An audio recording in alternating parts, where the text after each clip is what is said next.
याद है आपको 1965 में इंडिया का दुनिया की सबसे बड़ी बैटल, वो भी चुनिंदा के नौजवान साथ थे, फौज के बम बांध के जाते थे और शहादत शहीद होते। हम तो शहीदों की औलाद हैं। तो आपको किसके कहने पे फिर इन्होंने हिरासत में लिया होगा? मुझे नहीं पता भाई, मैं तो कानून का तालिब इल्म हूँ। मुकदमा है, मुझे ले जाए, अभी फ़ोन करें। मैं कहता मुझे हिरासत में लेने की क्या ज़रूरत है? मुझे फ़ोन करें किस थाने में आना है। ISI को चाहिए तो मुझे फ़ोन करें, मैं उनके पास। MI को चाहिए, मुझे फ़ोन करें, मैं उनके यहाँ पे चले जाता हूँ। मुझे नहीं, मैं तो अल्लाह की ज़ात से डरता हूँ, सिर्फ अल्लाह को जवाब देना है। मैं तो शहीदों की औलाद हूँ। इस मुल्क को देखो, जो इस मुल्क के अंदर जो इस वक्त इंतखाबात में जो काम हुआ है आपके सामने है। 1970-71 में भी यही फौज ने करवाया था, इस्टेब्लिशमेंट ने यही कराया था ना बांग्लादेश मिला में। 1977 में भी यही काम करवाया जुल्फ़िकार अली भुट्टो ने। कितने माह उसकी हुकूमत चली थी? 3 माह। अब क्या हुआ? नवाज शरीफ चौथी बार वज़ीर आज़म। किधर गया नवाज शरीफ? बेटी ने और उसके भाई ने उसका गला काट दिया।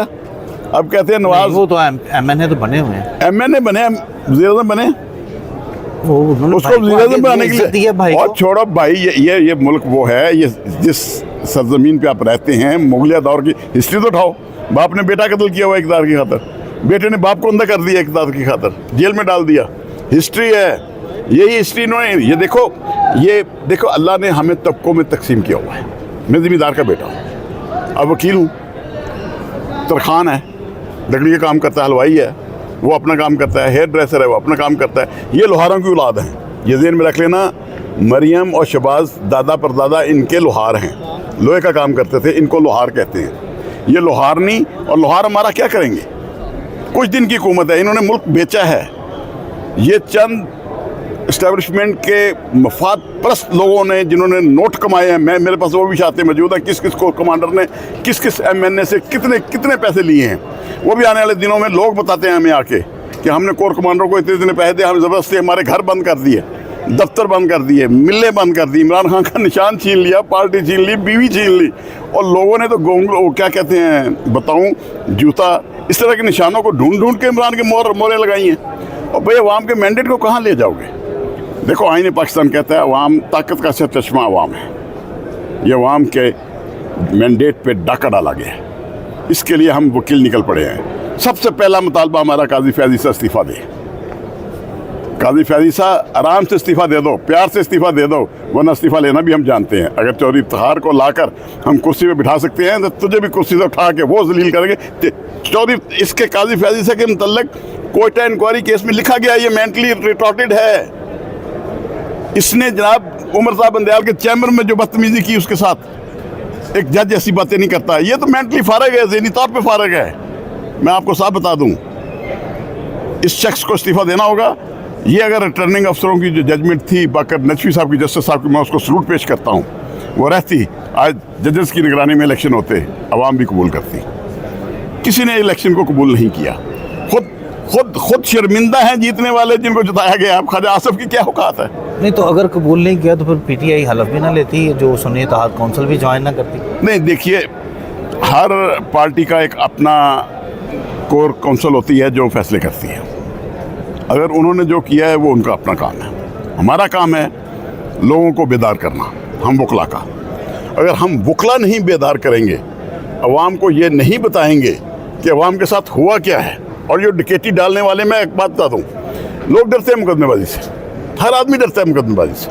अब KP में मैं जाता रहा हूँ, वहाँ पे सरताजकुल का केस करके आया, मैं हैरान हो गया। तो मुझे वहाँ लोगों ने बताया कि जब हमारे घर में कोई पुलिस आती है तो पूरा मोहल्ला इकट्ठा हो जाता है, गन्ने लेके पुलिस को हम लिटा लेते हैं। और पंजाबियों गैरत खाओ। और पंजाबियों को मैं ये बात बताना चाहता हूँ, अगर रंजीत सिंह वाहिद एक हुक्मरान है जिसने अफगानिस्तान पे हुक्मरानी की थी, वाहिद देखिए, वो एक पंजाबी था। आप भी निकलो, इस कौम के लिए, इस मुल्क के लिए निकलो। हमें निकलना होगा।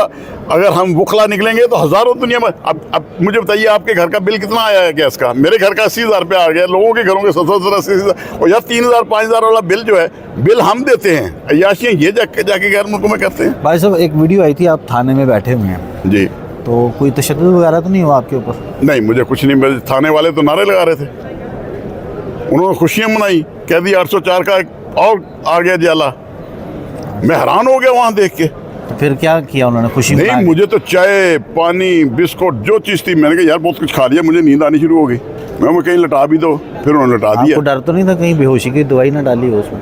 नहीं, मुझे क्या डर है, जिंदगी मौत, जब मैं मुसलमान हूँ तो जिंदगी मौत मेरे रब के हाथ में है। जब भी आनी इधर आनी है तो इधर भी आ सकती है। भाई साहब, एक और सोशल मीडिया पे चल रहा है कि उन्हीं दिनों में एक और पीटीए का कारकुन भी गिरफ्तार हुआ है, तो वो कहा जा रहा है कि उसके ऊपर तशद्दुद हुआ है और जनरल हॉस्पिटल में वो एडमिटेड है। तो क्या आपको लगता है कि पुलिस वालों ने तशद्दुद करते हैं इस तरह जब कोई कारकुन गिरफ्तार हो? मुझे देखे उसका पता नहीं, ना ही मैंने देखा है, ना ही मेरे सामने किसी पे तशद्दुद हुआ है। मेरे साथ तो उनका सलूक पुलिस का बहुत अच्छा था। फिर इस बात का पुलिस को इल्म था कि मैंने जुर्म क्या किया, और मैं तो प्रेस वालों के साथ बात कर रहा हूँ और मुझे उठा के लेके जा रहे हैं। मैं कौन सी कोई रैली को जुलूस लेके आया हूँ? ले भी आता तो मेरा हक है, मैं ला सकता था। आप कह रहे थे कि मंगल वाले दिन कोई आपने बार में कोई इजलास वगैरह करना? जी, मैंने एक रात दी पेश की है। जनरल हाउस का इजलास हो रहा है मंगल को, यहाँ 11:30-12 बजे होगा, जिसमें यह रखा है कि फॉर्म 45 और फॉर्म 48 दोनों मंगवा के 7 जजेस जो हैं उनका मुआवजा करके रिजल्ट दें। ठीक है।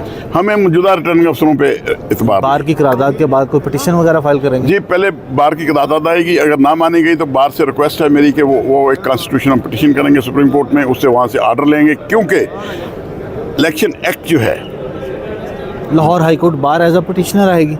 जी, लाहौर हाई कोर्ट अगर मुझे वो इख्तियार दे देती है कि जी आफ्ताब भाई साहब आपने करनी है, मैं हो जाऊँगा। नहीं कि मेरी ख्वाहिश होगी लाहौर हाई कोर्ट बार खुद उस पर पिटिशनर बने।